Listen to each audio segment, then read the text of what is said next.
Hello, welcome to MMG vlogs. कैसे हैं आप सब?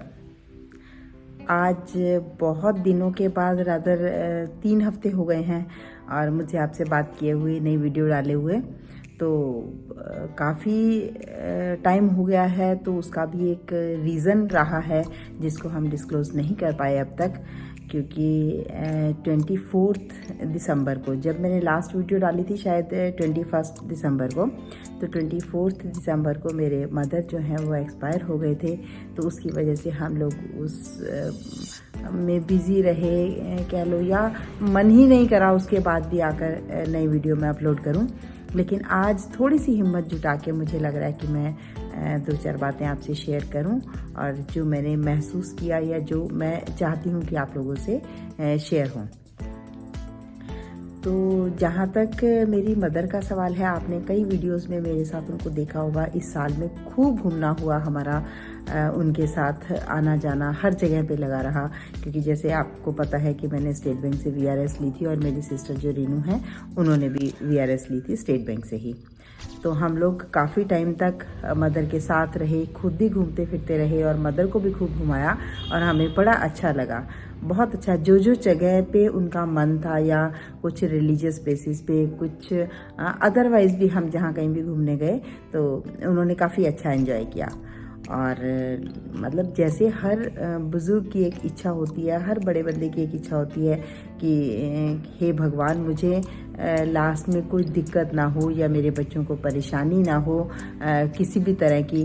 तो वो सब चीज़ें शायद भगवान जी ने उनकी सुन ली थी जाते हुए। मतलब एक, जैसे अब हम लोग जो है ना 4 सिस्टर्स हैं, ब्रदर नहीं है। नॉर्मली ये होता है कि जहाँ बेटियां होती हैं तो कहीं ना कहीं पेरेंट्स के मन में ये डाउट होता है कि पता नहीं हमारा लास्ट टाइम कैसा होगा, हमें कोई केयर करेगा या नहीं करेगा।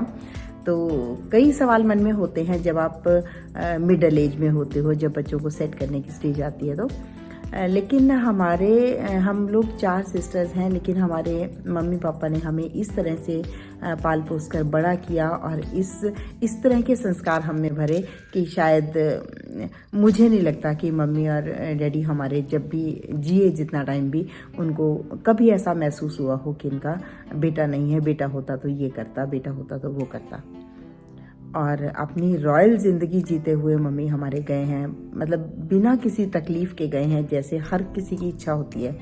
लेकिन घर का एक बड़ा बंदा जाना, नो डाउट हमारे लिए तो एक मतलब सेटबैक है। तो हमें तो काफ़ी महसूस हो रहा है, क्योंकि मतलब एक माँ से कहते हैं मायका होता है, तो कहीं ना कहीं कुछ भी चीज़ हमें शेयर करनी होती थी, कहीं भी दिक्कत होती थी तो ये हमारी फ्रेंड भी थी, हमारी गाइड भी थी, और मतलब किसी भी चीज़ की कमी उन्होंने हमें महसूस नहीं होने दी। तो आज मैं यही चीज़ आप लोगों से शेयर करना चाह रही हूँ कि जो भी ऐसे पेरेंट्स हैं जिनकी बेटियाँ हैं, तो यकीन मानिए कि आप के पूरी लाइफ में या एंड टाइम पे कभी भी दिक्कत नहीं होगी, क्योंकि बेटियां बेटों से शायद ज़्यादा केयर करती हैं और ज़्यादा सेंसिटिव होती हैं। तो इसलिए आप लोग भी कभी परेशान ना हों। जैसे हमारे मम्मी पापा सिर उठा के जिए हैं, एक रॉयल ज़िंदगी जिए हैं, और लास्ट में जाते जाते भी हमें एक अच्छे संस्कार दे के गए हैं। तो नो डाउट कि मतलब कमी तो पूरी नहीं हो सकती, लेकिन फिर भी काफ़ी हद तक हम इस चीज़ से निश्चिंत हैं कि बेटियां होते हुए भी उन्होंने कोई उस तरह का दुख नहीं पाया अपने पूरी लाइफ में, जैसे उनको कभी रिग्रेट हुआ हो। तो थैंक यू सो मच। आज के लिए बस इतना ही कह पाऊँगी, ज़्यादा बात करने का मन नहीं है। Thank you so much for watching. Bye bye.